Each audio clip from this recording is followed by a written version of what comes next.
distinguimos de lo que es normal y de lo que es patológico. En el caso de la alteración del tamaño,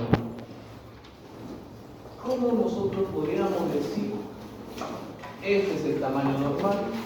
Y ya de aquí esa referencia de las dimensiones de normalidad de la pieza dentaria, del tamaño de la pieza dentaria, es lo normal, y de aquí adelante o de aquí hacia atrás es patológico. En este caso, no. Ya la referencia de valores normales. Es muy difícil, dice, encontrar un límite preciso de separación entre el volumen normal y el patológico. No es como, por ejemplo, en otras alteraciones, por ejemplo, anomalías de implantación. ¿Cuál es la referencia de condiciones de normalidad? Las piezas dentarias alojadas en sus alvéolos y en su posición correcta en los huesos maxilares. Esa es una implantación, diríamos así, correcta o normal. Todo lo que está fuera del arco dentario es ya anormal o patológico. Pero en este caso no. En este caso, si usted gusta puede comer afuera y va a estar mucho más cómodo. Ya, vaya, tenga su recreo. Ya, vaya. De verdad que me hace enojar y yo se me voy a estar sudando. Vaya, Karen. Vaya a terminar su dieta afuera. No voy a comer, ya está todo bueno. Me sorprende que sea muy respetuosa de esta forma. La compañera de igual cosa. ¿Qué les hace terminar de comer? La puerta está abierta todo el rato. O yo cierro la puerta. Bueno, la cerré la última pedagogía que hemos hecho una dinámica. Pero después siempre está abierta. Y todavía se vienen aquí en primer plano, no se ven tomar su billete, su coco, no sé cómo se llama. Vayan a comer atrás o afuera, luego vengan, no hay problema. ¿Ya? No falta de respeto. Tal vez. ¿Qué estaba? Ya, lo del volumen. ¿Ya? Bueno, entonces, ese es un detalle que debemos precisar cuando hablamos de alteraciones de volumen o de tamaño. ¿Ya? De aquí en adelante, no se olviden que estamos en patología aprendiendo específicamente los nombres técnicos con los cuales nosotros nos vamos a referir a estas alteraciones. Entonces, a partir de ahora ya no vamos a decir dientes grandes. ¿Qué vamos a decir ahora? Macrodontia. ¿Ya? Macrodontia o gigantismo dental es el término para referirse a los dientes de mayor tamaño que lo normal, ya sea total o parcial. Cuando hablamos de total o parcial se refiere a cuando esta alteración incluye solo la corona, que sería parcial, la corona o la raíz, solo parcial, y total toda la pieza dentaria, corona y raíz. Esto quiere decir que cuando hay esta alteración podemos encontrar coronas grandes con raíces de tamaño normal, o lo contrario, raíces grandes con coronas de tamaño normal. No hay esa desproporción, no hay esa proporción ideal entre el tamaño de la raíz y la corona. ¿Ya? A eso se refiere con total o parcial.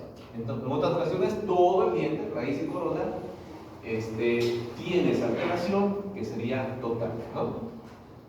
Bueno, también se puede clasificar en macrodontia localizada, macrodontia generalizada proporcionada y macrodontia generalizada desproporcionada.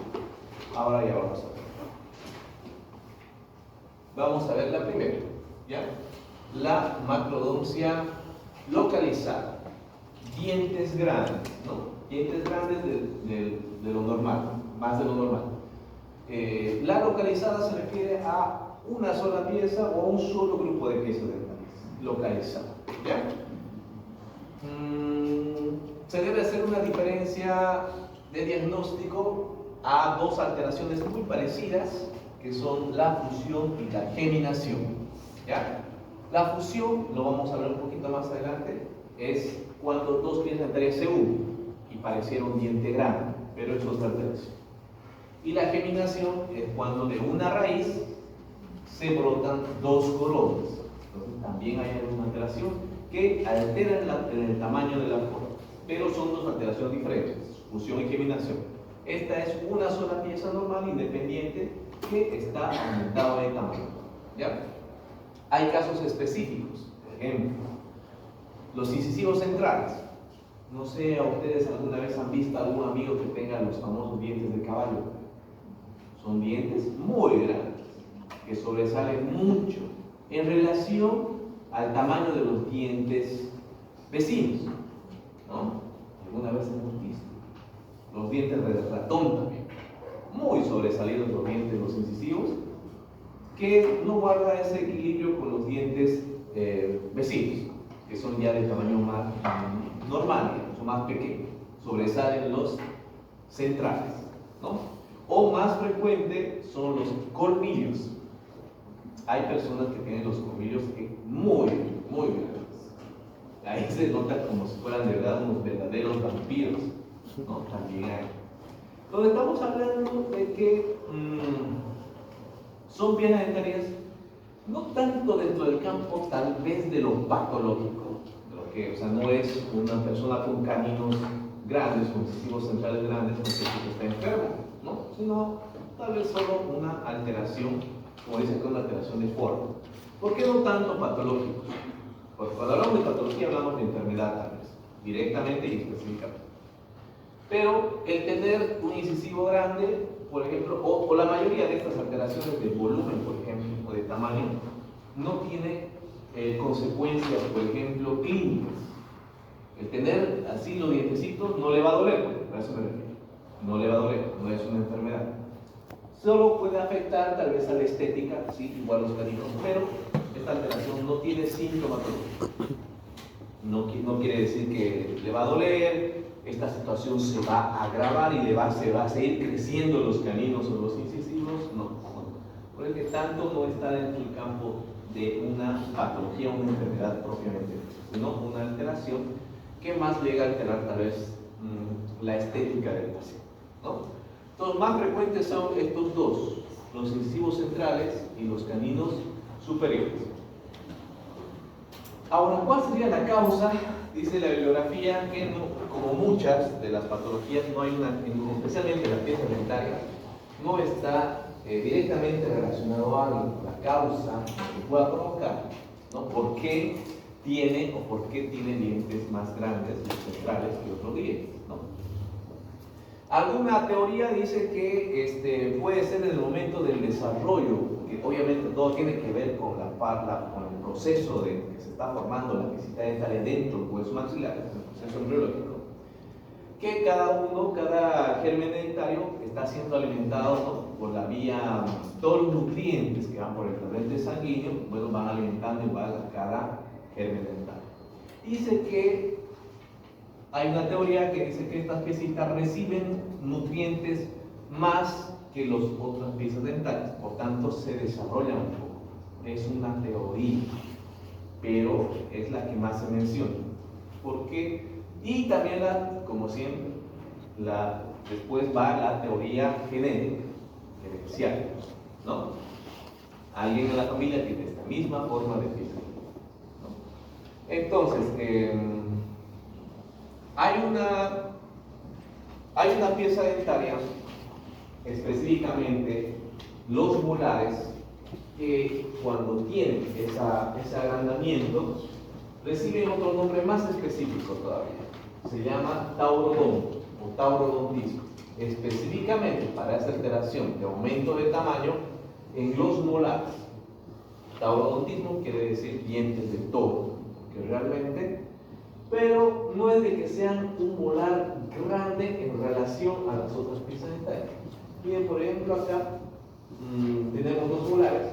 Clínicamente, por ejemplo, no quiero que se estén imaginando que de verdad es un diente grande y lo podemos ver ahí como algo, una piedra dentro de la boca. Clínicamente va a ser un diente normal, como cualquier otro molar, sino que esta alteración más se caracteriza por el agrandamiento coronario. El agrandamiento coronario en el que también la cámara pulpar se ve más ensanchada, más amplia en sentido hacia apical. Ustedes notan, por si acaso, esta alteración del taurodontismo también es completamente asintomática. No tiene o no le va a doler al paciente que tenga esa forma de diente, esa forma en este tamaño, ¿ya? Miren la bifurcación de las raíces de este molar inferior, casi es en el tercio apical solamente. Y ese agrandamiento de la corona, ¿no? Incluso el límite entre corona y raíz está por debajo del nivel óseo. O sea, es una corona excesivamente larga, pero hacia apical, no observable clínicamente, ¿no? Entonces tiene esa característica. Es completamente asintomático. Podría tener alguna complicación, tal vez, como en este caso. Ustedes notan en esta radiografía, esta paciente tiene una restauración con amalgama. Y si esta piecita dentaria tuviera alguna caries recidivante debajo de la obturación y se tendría que hacer un tratamiento de conductos, ahí tal vez se podría complicar hacer un tratamiento de conductos en estos dos conductos, ¿no? Llegar con las limas o con los instrumentos endodónticos para limpiar bien estas tal vez, ¿no? Pero después no complica nada, no tiene ninguna sintomatología, ¿ya? Incluso tal vez han descubierto su hallazgo es completamente accidental. ¿Cómo han descubierto esta? Por tomar la radiografía esta, que esta sí tiene una alteración, ¿no? Tiene una destrucción coronaria amplia y seguramente para ver la viabilidad de hacer un tratamiento de conductos, tomaron la radiografía y ahí notaron que tiene esa característica, ¿no? Taurodontismo. Por ejemplo, estas alteraciones también podrían estar relacionadas con algunas enfermedades sistémicas, ¿no? Por ejemplo, en amelogénesis imperfecta, que lo vamos a ver un poco después, son anomalías de desarrollo del esmalte, y otras mucho más complejas como son los síndromes, síndrome de Klinefelter y el síndrome de Down, ¿ya? Son pacientes que se caracterizan por tener también dientes más grandes en bocas pequeñas. Una teoría del atavismo o de regresión. Se dice que, bueno, es una teoría que los antepasados, las personas de antes era normal encontrar estas piezas dentarias grandes. Por eso se llama una teoría del atavismo o regresión atávica, ¿no? Las personas de antes era más frecuente o más normal en las personas de antes este tipo de condiciones y ha ido perdiéndose y ahora está volviendo a suceder. Son diferentes teorías, ninguna está comprobada o ninguna está relacionada directamente con eso. En el caso de la macrodoncia generalizada, proporcionada o verdadera, es fácil de recordar. ¿Por qué? Porque se dan los dientes grandes, pero también en personas grandes o macizos craneales muy grandes. Por eso se llama verdadero. Bueno, en primer lugar, generalizada porque se da en todas las piezas dentales, en todo el sistema dental. Y se llama verdadera porque está, digamos, en proporción, por eso recuérdense, en proporción con el tamaño de la cabeza del paciente. O sea, el paciente de hecho es grande y tiene obviamente dientes grandes. Se dan a aquellas personas que tienen una exagerada producción de la hormona del crecimiento, ¿ya? Y bueno, esta alteración se da con todos los órganos, es decir, que ha desarrollado excesivamente el tamaño de todos los órganos, lo que se denomina acromegalia. En este caso, por ejemplo, no se observa apiñamiento a pesar de que hablamos de piezas dentarias grandes.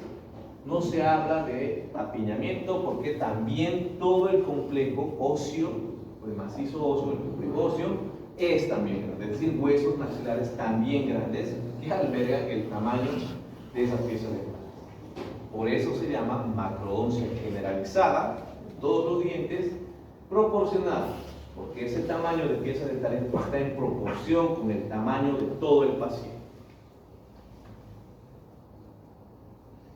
Y bueno, la macrodoncia generalizada desproporcionada, ¿no? Es la que, bueno, la desproporcionada. Aquí sí hablamos de piezas dentarias grandes en macizos faciales tal vez de tamaño pequeño o de tamaño normal, ¿no?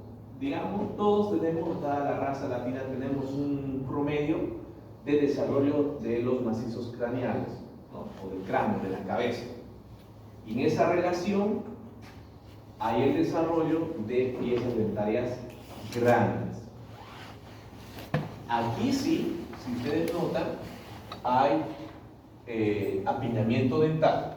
No se olviden que el apiñamiento dental, el nombre técnico para identificar esta anormalidad o esta alteración, se llama disodontismo.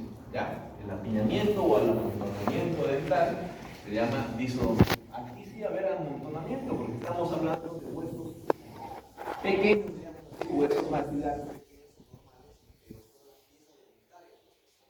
y obviamente por el tamaño de las piezas dentarias no se van a lograr acomodar en el tamaño o en la longitud de los arcos dentales y van a empezar a producirse apiñamientos.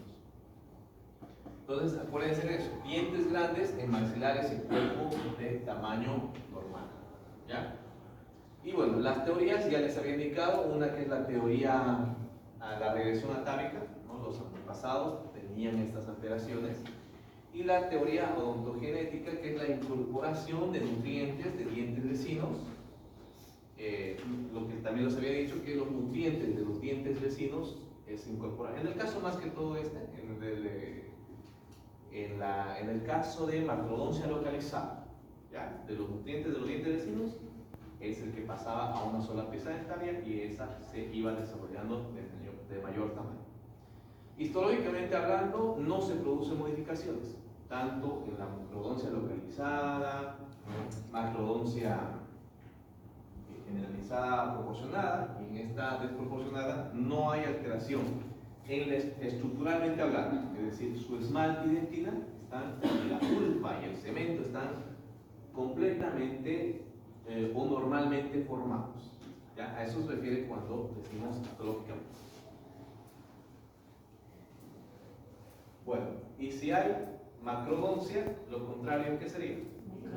Microdoncia. Todavía no vamos a decir dientes pequeños, vamos a decir ahora microdoncia, ¿no? Y la microdoncia, al igual que la macrodoncia, puede ser total o parcial. Microdoncia total, toda la pieza dentaria es pequeñita, y la parcial, ya sea la corona o ya sea la raíz. Coronas del tamaño normal con raíces pequeñas o coronas pequeñas en relación a raíces grandes, ¿no? Bueno, la microdoncia, tenemos algunos ejemplos, por ejemplo, tenemos algunos ejemplos específicos de microdoncia localizada.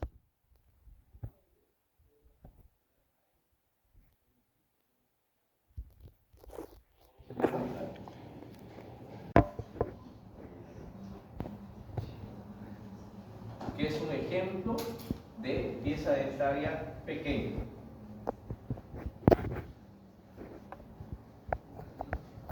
Esta piecita dentaria en ese tamaño tiene un nombre característico, tiene un nombre específico o común en este cuerpo. Dientes en clavijas o chavetas laterales, ¿verdad? ¿Y en qué piecita dentaria será más frecuente encontrar esta alteración? En los incisivos laterales, ¿no? Y bueno, la microdoncia generalizada verdadera. Microdoncia generalizada verdadera. Cuando todos los dientes, no se olviden que la localizada solo es una pieza dentaria o un grupo de piezas dentarias. Un claro ejemplo de esta alteración es el incisivo lateral. Otro ejemplo son los terceros molares, los terceros molares maxilares o los terceros molares superiores. También son muy pequeños, algunos son muy pequeños. No sé en qué compañera hemos encontrado, pero hemos encontrado en este grupo una compañera que tenía el tercer molar que parecía un botoncito ahí atrás. Ahí ven, la compañera. Ni siquiera notaba, o la que había revisado, creo, no había notado que estaba ahí el tercer molar. ¿Ah? ¿Se acuerdan? Y hemos revisado bien y estaba ahí por la tuberosidad, así, como un botoncito pequeño. El tercer molar, bien chiquito. Entonces, son alteraciones simplemente de tamaño. El tercer molar, si bien es el más frecuente en tamaño, volumen y forma, serían las dos piezas dentales. ¿Ya? El tercer molar y los incisivos laterales más frecuentes de encontrar microdoncia localizada. Es un ejemplo de dientes microdónticos. Y ya cuando hablamos de generalizada, del total de las piezas dentarias, de todo el sistema dentario, ¿qué característica tuviera? Digamos que son dientes pequeños, pero también en personas pequeñas. ¿Ya? Pueden verse tal vez algunos espacios, algunos diastemas, como también puede ser que no, porque estamos hablando que todo el conjunto, toda la persona es pequeña. El cráneo, el macizo craneal es pequeño, por tanto no se nota tanto esta alteración. No se nota ¿por qué? Repito, porque es proporcionada. Es proporcionada y verdadera, porque toda la persona es pequeña. Mientras que la desproporcionada es cuando hablamos de personas de tamaño normal, pero son los dientes evidentemente pequeños. La característica más importante es la presencia de diastemas. Son dientes pequeños, por tanto van a producir notoriamente espacios entre todas las piezas dentales. Para todas estas alteraciones, al igual que la macrodoncia, son las mismas teorías, ¿no? Una teoría filogenética, regresión atávica, también los antepasados tenían este tipo de alteraciones. Y hay una teoría odontogénica en la que dice que los últimos dientes de cada serie irán desapareciendo. Hay una teoría odontogénica. Esa es la teoría odontogénica. ¿Qué quiere decir? De cada grupo, de cada serie. En el grupo de los molares se dice que el último diente de cada serie va a ir desapareciendo. En el caso de los molares, ¿cuál sería? Los terceros molares. Esa es una teoría. En el caso de los incisivos, el lateral. Caso del canino no se ve mucho porque es solamente un canino. Y en el caso de los premolares, los segundos premolares. Hay algunas personas, no sé si también aquí hemos encontrado, que no tienen segundos premolares. Entonces, puede estar relacionado también con esa teoría. Pero antes de desaparecer completamente, van, digamos, reduciendo su tamaño.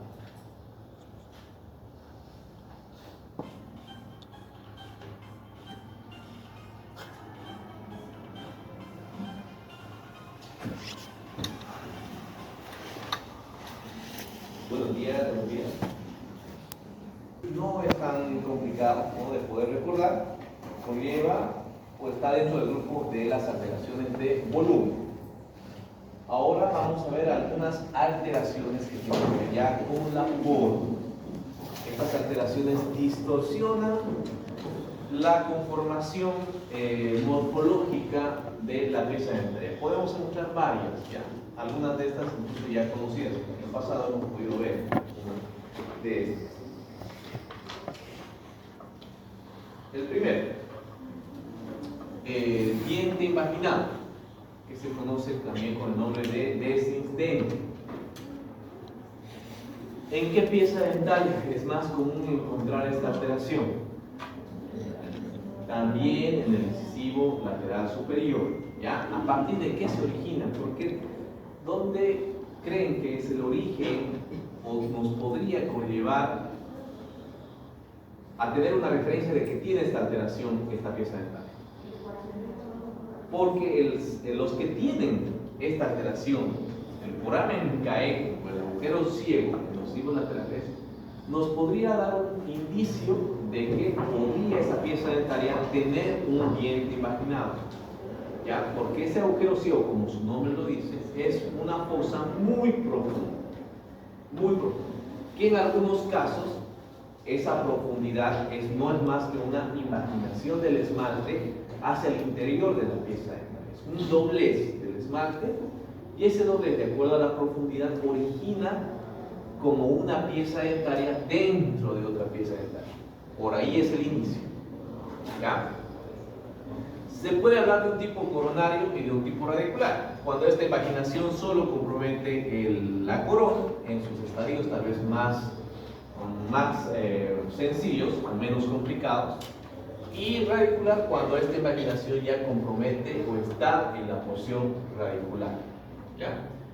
Y bueno, una característica, por ejemplo, de esta alteración es que nosotros podemos ver como si fuera un pequeño punto, incluso podríamos llegar a concluirnos que es una caries incipiente, un puntito ahí en el agujero ciego, en las caras palatinas de los cielos laterales.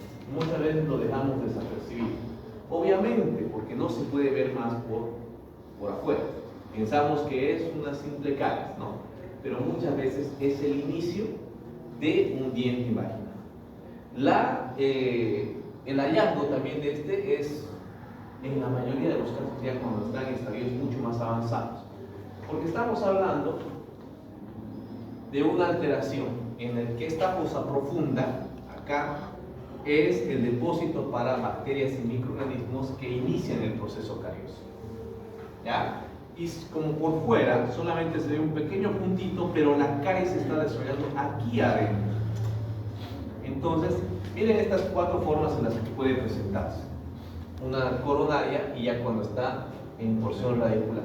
En algunos casos incluso puede llegar a separar en dos porciones completamente una pieza dental. Entonces, lo que les decía, es como un espacio virtual aquí adentro, donde ingresa la caries por el agujero ciego y aquí, especialmente en el fondo, es donde se va a originar el proceso carioso. Imagínense hacer un tratamiento o una restauración en estas piezas dentales. Si es que no se hace un pronóstico o un diagnóstico precoz en este caso, esa caries seguramente va a avanzar y va a producir infecciones, como vemos acá, en estadios más avanzados. Aquí, por ejemplo, tenemos un proceso infeccioso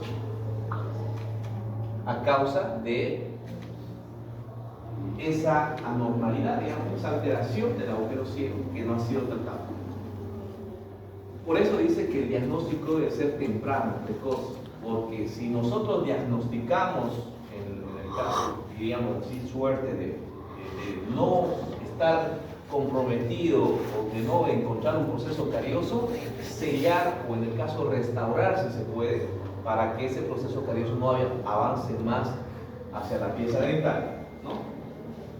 Porque si no, ya nos encontraríamos en casos en los que se produce una infección y difícilmente se podría hacer un tratamiento de conductos en este tipo de lesiones o en este tipo de alteraciones. Miren, en muchos casos notamos así estas lesiones, como un puntito, y ese puntito ya está muy profundo. Y si tenemos aquí un diente imaginado, es muy difícil hacer el tratamiento, incluso una restauración, porque estamos hablando ya que esa cavidad sería subgingival, hasta adentro. Tal vez podrían intentar, pero el pronóstico sería muy bajo para este tipo. El pronóstico de éxito sería muy bajo para este tipo de casos, ¿no? Porque tendrían que separar, imagínense, todo esto. Con la turbina tendrían que entrar todo este espacio. Y luego tendrían que colocar el material, la base cavitaria, bueno, a veces es completamente mal. Y cuando hay un proceso carioso que ingresa por acá y se va diseminando, va directamente al periódico, ¿se dan cuenta? En el caso de que haya una comunicación de la cavidad bucal o del espacio abierto, le llamaríamos así, directamente con el periodonto. Directa, tiene una comunicación directa. Todas las bacterias y microorganismos van a ir directamente al periodonto a producir un proceso infeccioso.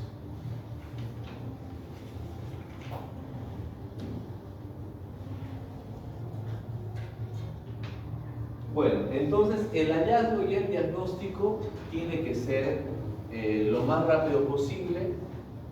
Ustedes ven o notan una fosita cariosa en un lateral, hay que tomarle una radiografía para ver que no se trate de un diente invaginal, ¿no? Y proceder lo más pronto que se pueda.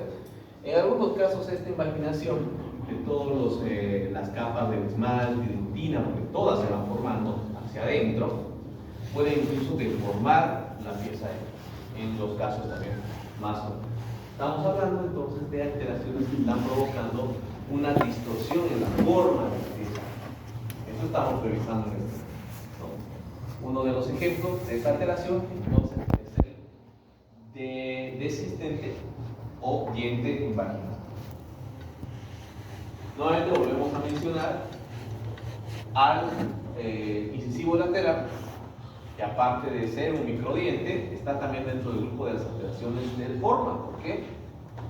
Por ejemplo, que es un incisivo lateral, ¿tiene la forma de un incisivo? No, la forma del incisivo está completamente alterada, ¿no? Entonces entra del grupo, aparte de estar en el grupo de alteraciones de volumen, también está en el grupo de alteraciones de forma.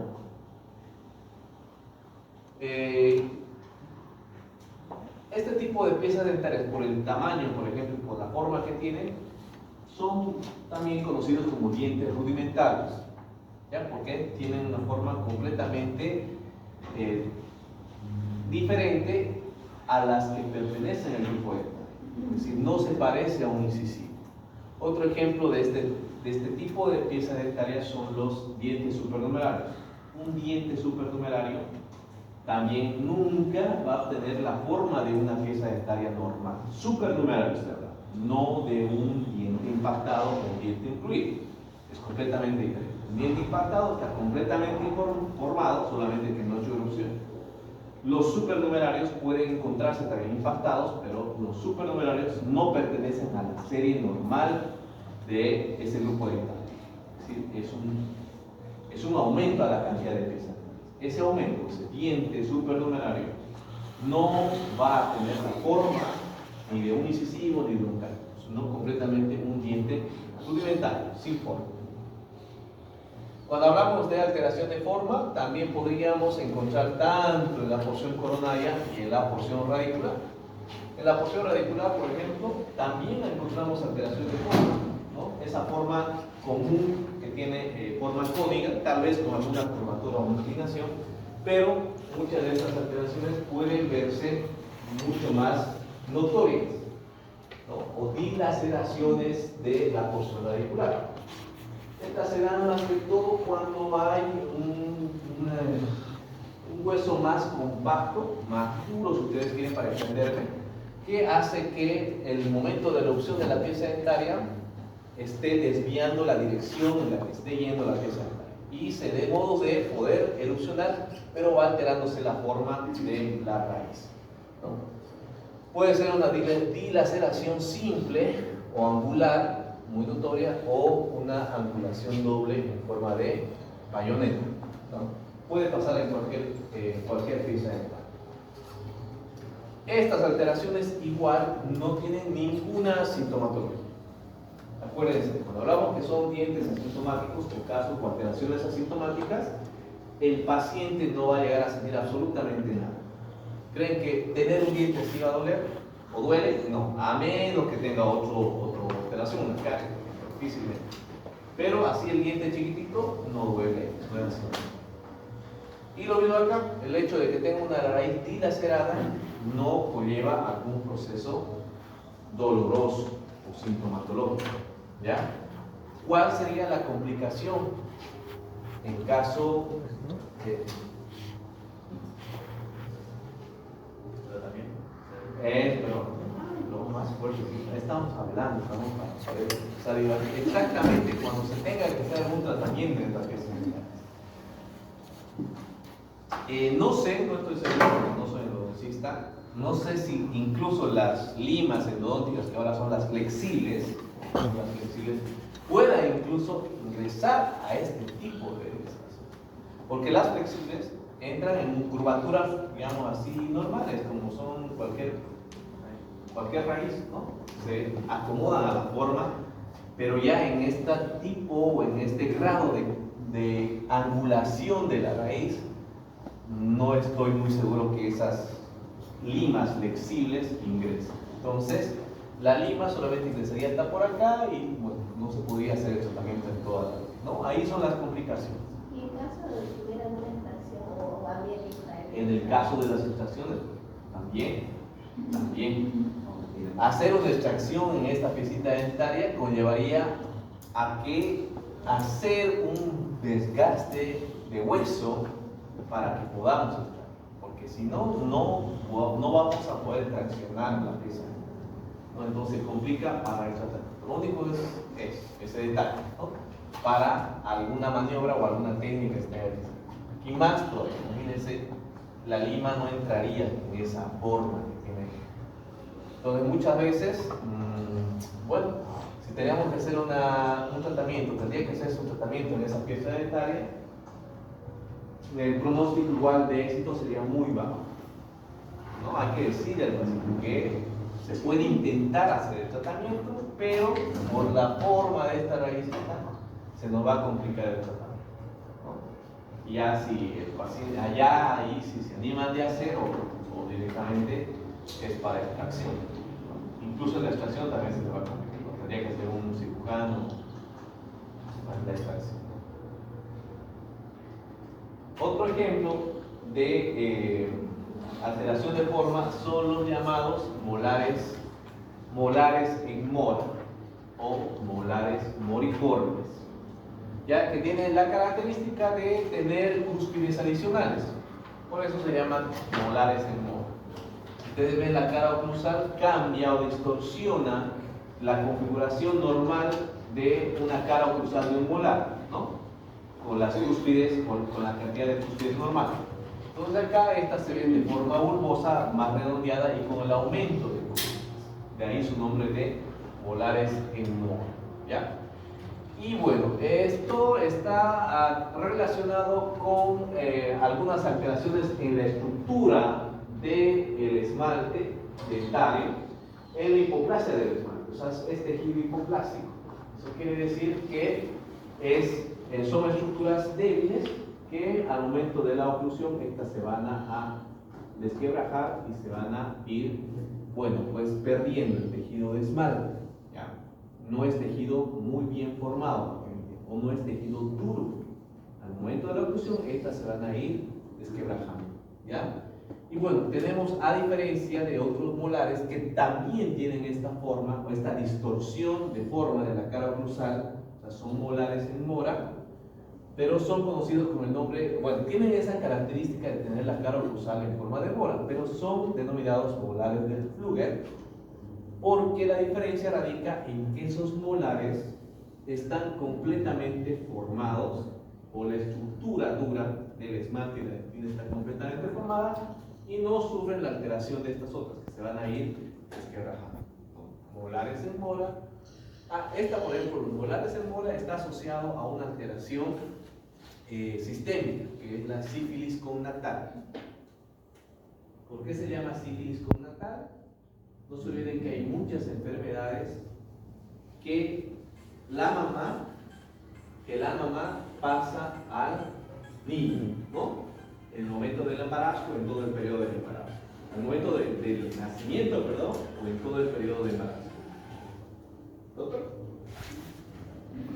Las cúspides en garra, ¿ya? Que no es otra cosa más que ustedes pueden notar un característico de las piezas anteriores, ante los superiores más que todo, porque por ahí un aumento de desarrollo de ¿qué? ¿Se acuerdan cómo se llama el detalle anatómico que tenemos acá? Cíngulo. ¿Qué también se llama? Cuarto lóbulo. Cuarto lóbulo de desarrollo. Hablamos cuarto lóbulo de desarrollo. Quiere decir que ese cuarto lóbulo se ha desarrollado más y se ha formado en esta forma tan característica, puntiaguda, ¿no? Y por eso se denomina cúspides en garra. Es exclusivamente de los incisivos superiores, ¿ya?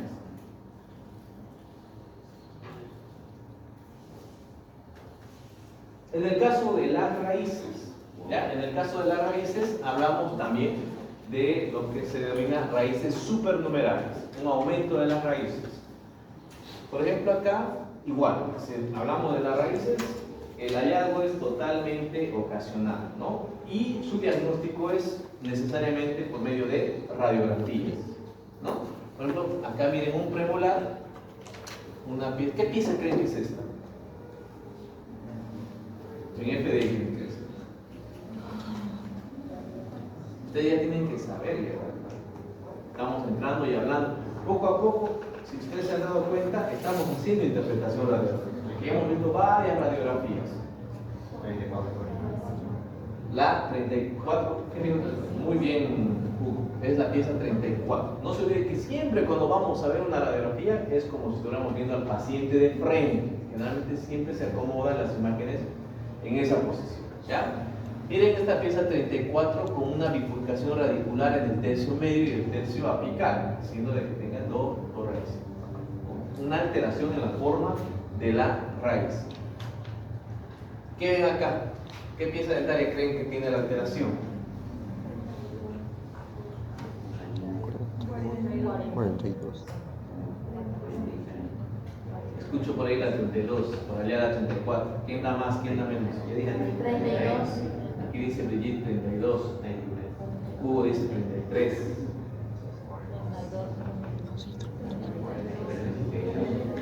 Aquí Fernando dice la 43. Allá atrás. Un canino. A ver. Para empezar, ¿pueden ver? Mirko y compañía, ¿pueden ver? ¿Se ve? A ver. ¿Qué pieza creen que es esta? 33 también. Si esa fuera la 33, ¿ya han hecho la radiografía de inferiores? Ah, no, estamos todavía en grupo, recién ha hecho los inferiores centrales, ¿no? Bueno, van a ustedes notar cuando hagan los inferiores la forma tan característica, digamos así, de cómo se ven las piezas dentarias del sector anteroinferior, incluyendo el canino y los incisivos y los premolares. Este es el premolar, el primer premolar. Este es un incisivo, este es el canino, solo que está en una alteración de su posición, ¿no? Y tiene también dos raíces, un canino inferior con dos raíces. Dentro de otras alteraciones, la fusión y la geminación. Muy característico. ¿Qué pueden notar aquí? Ustedes mismos pueden dar el concepto al ver las radiografías. Clínicamente, miren, se ven como dos piezas que estuvieran bien pegaditas, ¿no? Pero, ¿qué notamos acá? Viendo la radiografía, o tal vez incluso se ve en algunos casos como una sola pieza dentaria, que están bien pegadas y bien unidas. Por eso incluso se llegaba a confundir con una macrodoncia localizada, ¿verdad? Porque pareciera un diente grande, pero no es un diente grande, son dos piezas unidas o fusionadas, se llama fusión. Que estas dos piezas dentarias se fusionan en la porción coronaria, ¿no? Pero la fusión es completa, están completamente pegadas tanto en esmalte y dentina, pero tienen dos raíces completamente independientes, solamente coronas pegadas. Mientras que la geminación es la formación aparente de dos coronas a través de un solo germen dentario. Un solo germen dentario ha desarrollado dos coronas. Por tanto, se ve igual como una pieza dentaria grande, ¿no? Podría también parecerse a una fusión, pero cuando tomamos radiografía vemos que esta tiene una sola raíz. Fusión y geminación.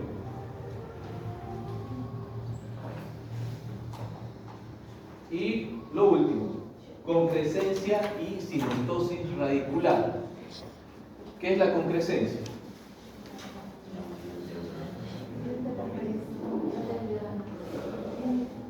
La unión o la fusión de dos raíces o de las raíces de dos piezas dentarias.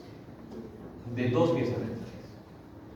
Y la sinostosis radicular es la fusión de las raíces de una pieza radicular, multiradicular. pero de una sola pieza dental. Miren que parecieran dos raíces, ¿verdad? Pero ambas están pegadas. O sea, parecían las dos raíces, pero es una sola raíz. Solo están fusionadas, ¿no? Y acá están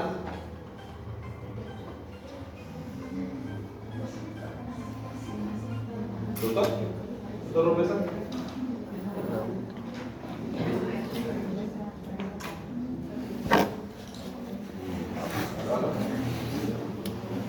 Ya, muy bien, ahí hemos terminado, volvemos a la siguiente clase. ¿Ya? El marco es completo, que es un ejemplo de pieza dentaria pequeña.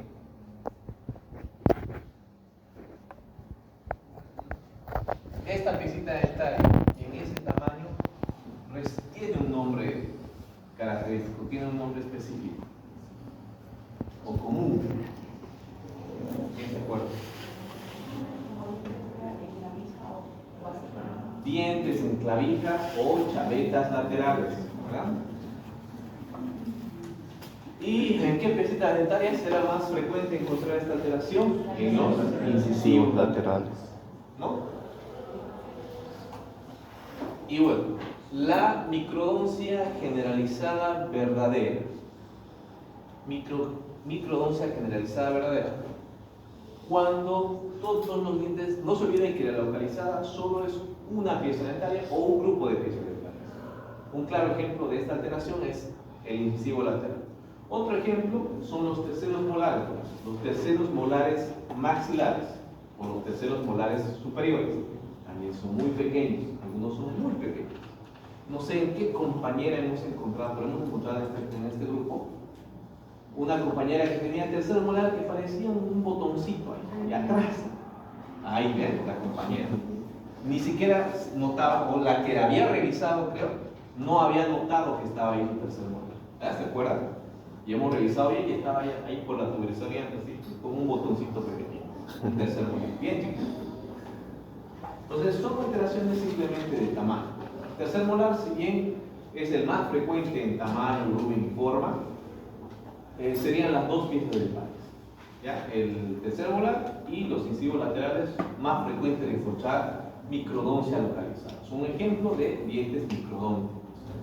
Y ya cuando hablamos de generalizada, del total de las piezas dentarias, de todo el sistema dentario, ¿qué característica tuviera? Digamos que son dientes pequeños, pero también en personas pequeñas. ¿Ya? Pueden verse tal vez algunos espacios, algunos diastemas, como también puede ser que no, porque estamos hablando que todo el conjunto, toda la persona es pequeña. El cráneo, el macizo craneal es pequeño, por tanto no se nota tanto esta alteración. No se nota porque, repito, porque es proporcionada. Es proporcionada y verdadera, porque toda la persona es pequeña. Mientras que la desproporcionada es cuando hablamos de personas de tamaño normal, pero son los dientes evidentemente pequeños. La característica más importante es la presencia de diastemas. Son dientes pequeños, por tanto van a producir notoriamente espacios entre todas las piezas dentales. Para todas estas alteraciones, al igual que la macrodoncia, son las mismas teorías, ¿no? Una teoría filogenética, regresión atávica, también los antepasados tenían este tipo de alteraciones. Y hay una teoría odontogénica en la que dice que los últimos dientes de cada serie irán desapareciendo. Hay una teoría odontogénica. Esa es la teoría odontogénica. ¿Qué quiere decir? De cada grupo, de cada serie. En el grupo de los molares se dice que el último diente de cada serie va a ir desapareciendo. En el caso de los molares, ¿cuál sería? Los terceros molares. Esa es una teoría. En el caso de los incisivos, el lateral. Caso de canino no se ve mucho porque es solamente un canino. Y en el caso de los premolares, los segundos premolares. Hay algunas personas, no sé si también aquí hemos encontrado, que no tienen segundos permanentes. Entonces, puede estar relacionado también con esa teoría. Pero antes de desaparecer completamente, van, digamos, reduciendo su tamaño.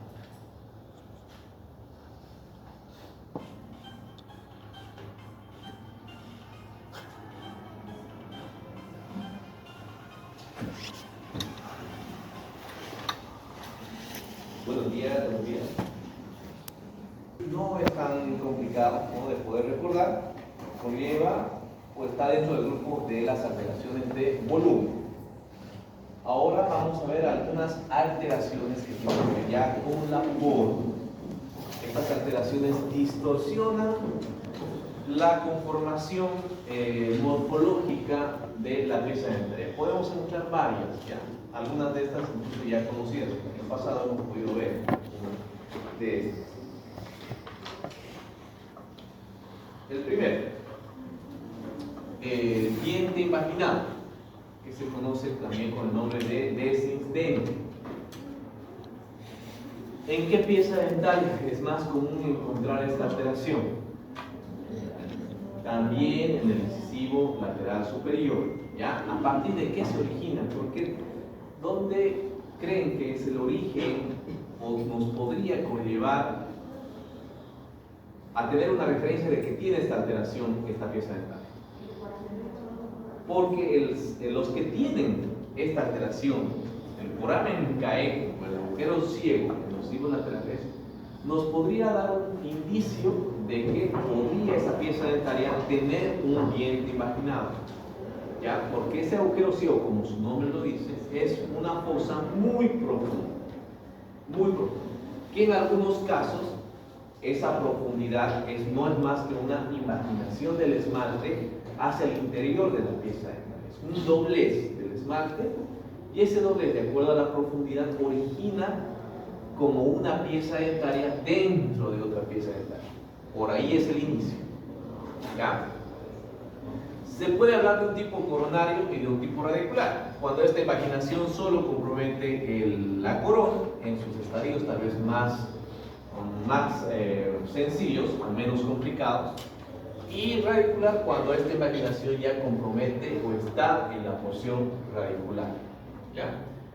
Y bueno, una característica, por ejemplo, de esta alteración es que nosotros podemos ver como si fuera un pequeño punto, incluso podríamos llegar a concluirnos que es una caries incipiente, un puntito ahí en el agujero ciego, en las caras palatinas de los ciclos laterales. Muchas veces lo dejamos desapercibido, obviamente porque no se puede ver más por afuera. Pensamos que es una simple caries, ¿no? Pero muchas veces es el inicio de un diente imaginado. El hallazgo también de este es, en la mayoría de los casos, ya cuando están en estadios mucho más avanzados, porque estamos hablando de una alteración en el que esta fosa profunda, acá, es el depósito para bacterias y microorganismos que inician el proceso carioso. ¿Ya? Y como por fuera solamente se ve un pequeño puntito, pero la caries se está desarrollando aquí adentro. Entonces, miren estas cuatro formas en las que puede presentarse. Una coronaria, y ya cuando está en porción radicular. En algunos casos incluso puede llegar a separar en dos porciones completamente una pieza dental. Todo lo que les decía, es como un espacio virtual aquí adentro, donde ingresa la caries por el agujero ciego, y aquí, especialmente en el fondo, es donde se va a originar el proceso carioso. Imagínense hacer un tratamiento o una restauración en estas piezas dentales. Si es que no se hace un pronóstico o un diagnóstico precoz en este caso, esa caries seguramente va a avanzar y va a producir infecciones, como vemos acá, en estadios más avanzados. Aquí, por ejemplo, tenemos un proceso infeccioso a causa de esa anormalidad, digamos, esa alteración del agujero ciego que no ha sido tratado. Por eso dice que el diagnóstico debe ser temprano, precoz, porque si nosotros diagnosticamos diríamos así, suerte de no estar comprometido o de no encontrar un proceso carioso, sellar o en el caso restaurar si se puede, para que ese proceso carioso no avance más hacia la pieza dental, ¿no? Porque si no, ya nos encontraríamos en casos en los que se produce una infección y difícilmente se podría hacer un tratamiento de conductos en este tipo de lesiones o en este tipo de alteraciones. Miren, en muchos casos encontramos así estas lesiones, como un puntito, y ese puntito ya está muy profundo. Y si tenemos aquí un diente imaginado, es muy difícil hacer el tratamiento, incluso una restauración, porque estamos hablando ya que esa cavidad sería subgingival, hasta adentro. Tal vez podrían intentar, pero el pronóstico sería muy bajo para este tipo. El pronóstico de éxito sería muy bajo para este tipo de casos, ¿no? Porque tendrían que separar, imagínense, todo esto. Con la turbina tendrían que entrar todo este espacio. Y luego tendrían que colocar el material, la base cavitaria, bueno, a veces es completamente mal. Y cuando hay un proceso carioso que ingresa por acá, se va diseminando, va directamente al periódico, ¿se dan cuenta?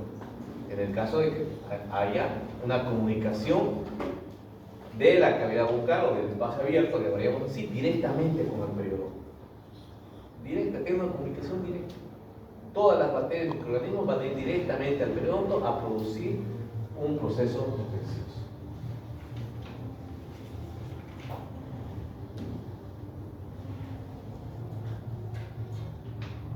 Bueno, entonces el hallazgo y el diagnóstico tiene que ser lo más rápido posible. Ustedes ven o notan una fosita cariosa en un lateral, hay que tomarle una radiografía para ver que no se trate de un diente invaginal, ¿no? Y proceder lo más pronto que se pueda.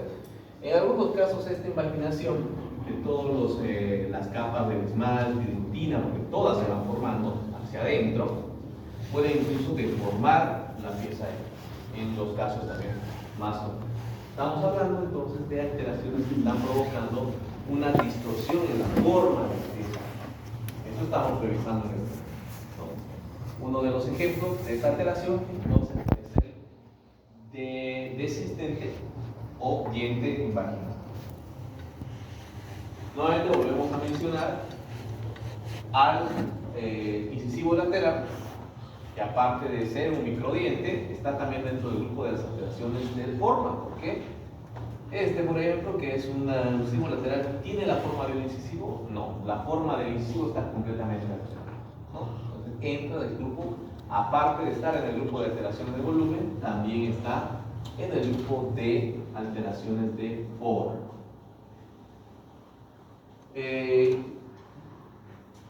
Este tipo de piezas dentarias, por el tamaño, por ejemplo, y por la forma que tienen, son también conocidos como dientes rudimentarios, ¿ya? Porque tienen una forma completamente diferente a las que pertenecen al grupo dental. Es decir, no se parece a un incisivo. Otro ejemplo de este tipo de piezas dentarias son los dientes supernumerarios.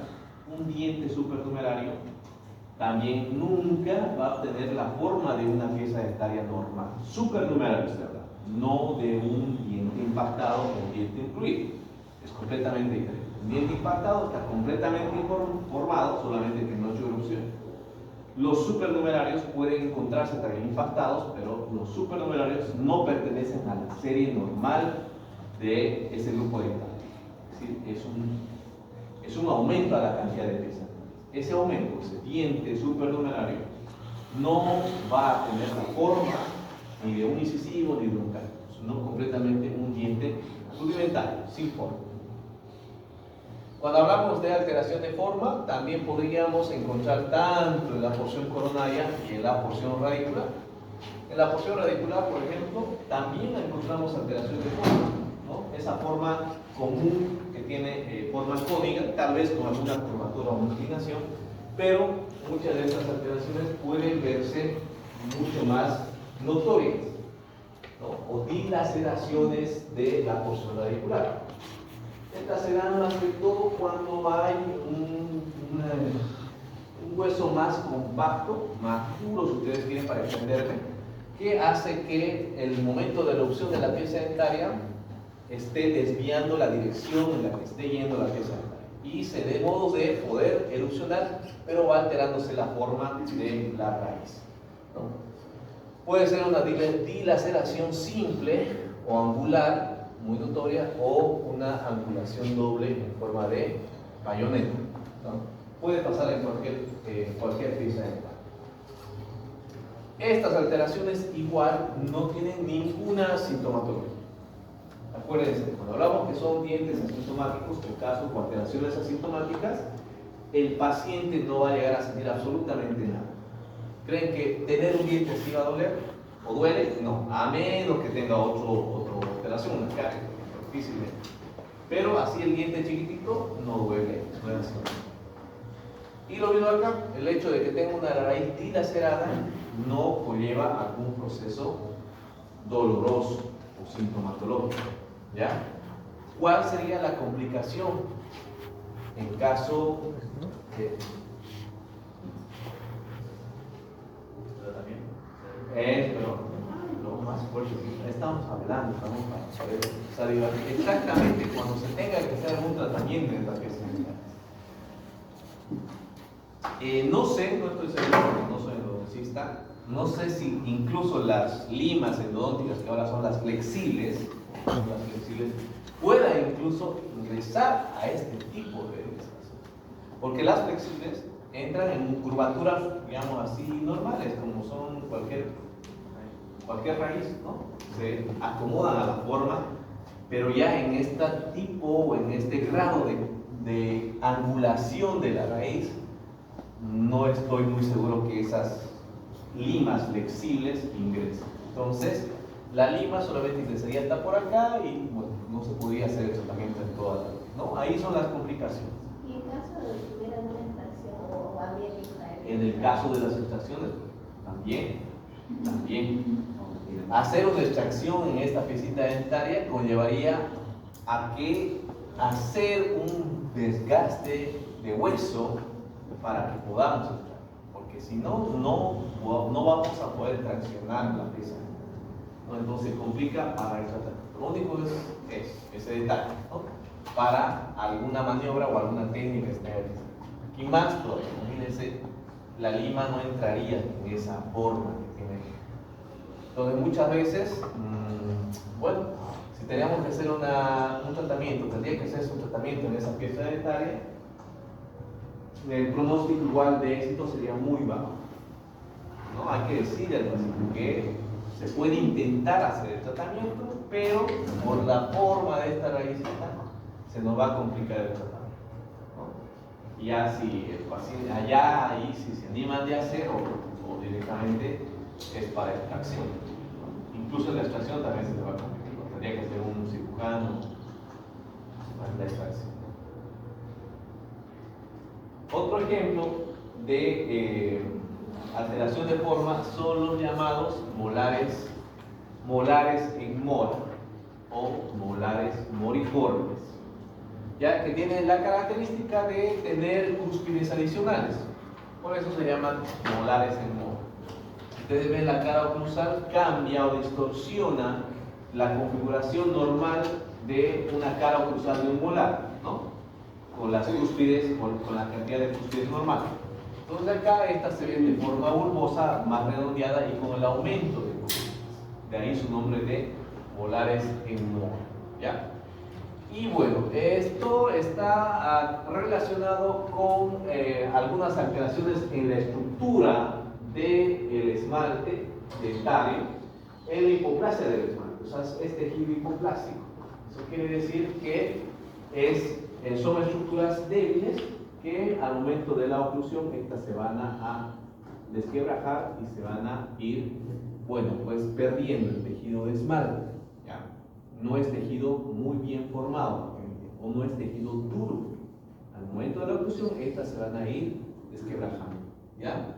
Y bueno, tenemos, a diferencia de otros molares que también tienen esta forma o esta distorsión de forma de la cara oclusal, o sea, son molares en mora, pero son conocidos con el nombre, bueno, tienen esa característica de tener la cara oclusal en forma de mora, pero son denominados molares del Pflüger, porque la diferencia radica en que esos molares están completamente formados, o la estructura dura del esmalte y de la dentina está completamente formada y no sufren la alteración de estas otras que se van a ir desquebrajando.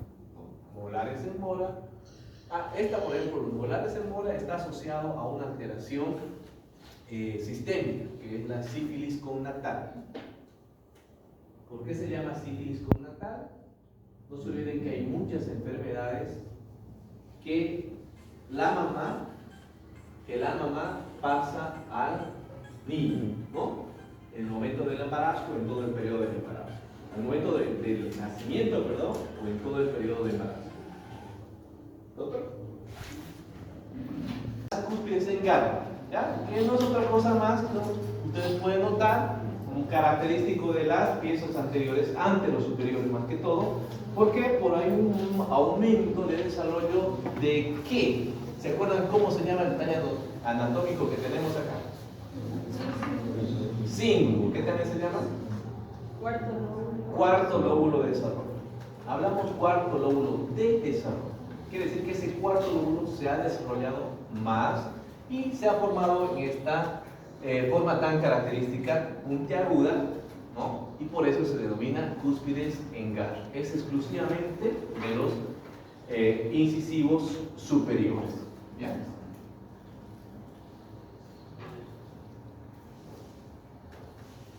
En el caso de las raíces, ¿ya? En el caso de las raíces hablamos también de lo que se denomina raíces supernumerales, un aumento de las raíces.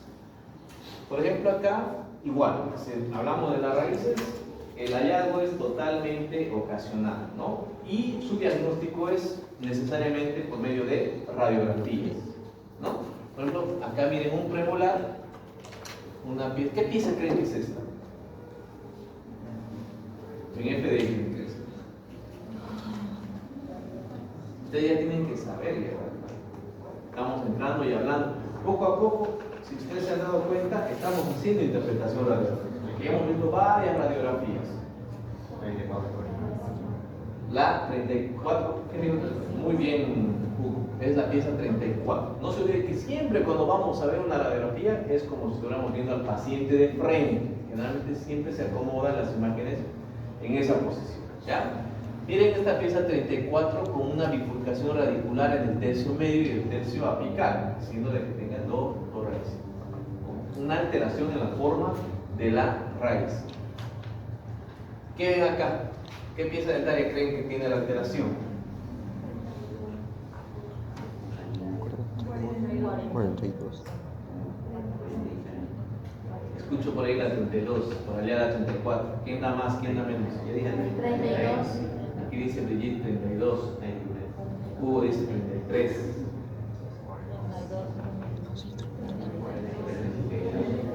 Aquí Fernando dice la 43.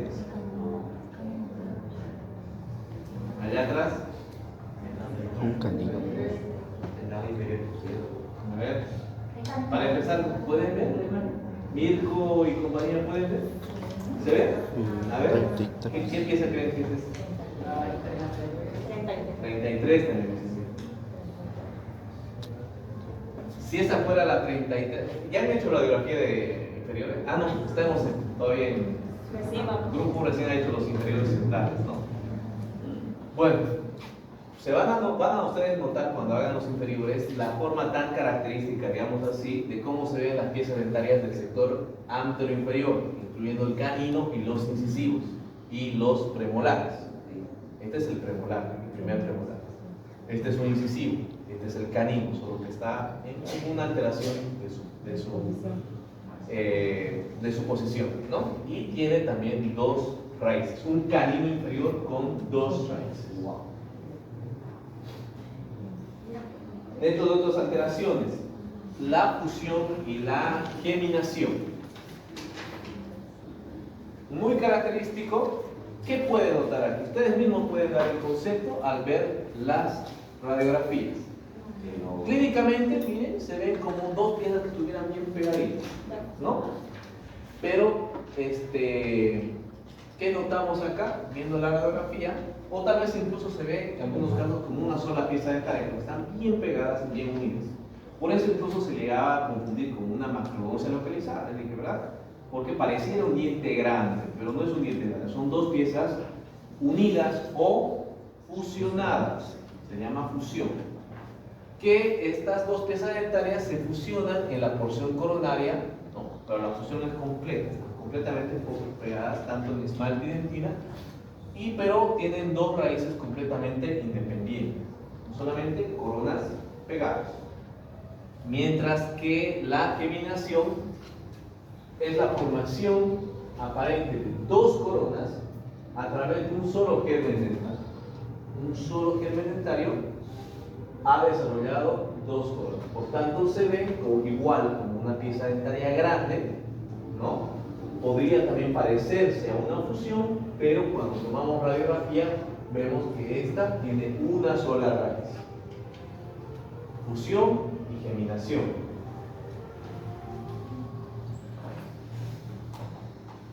Y lo último, concrescencia y sinostosis radicular. ¿Qué es la concrescencia?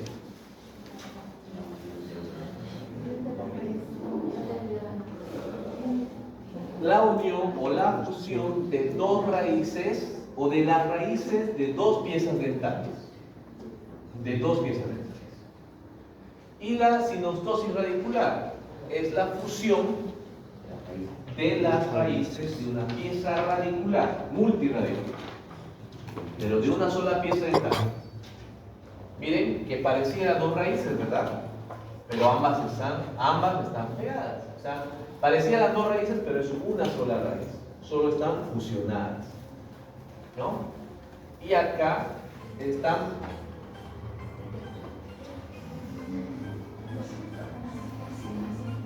¿doctor? ¿Doctor Rompesa?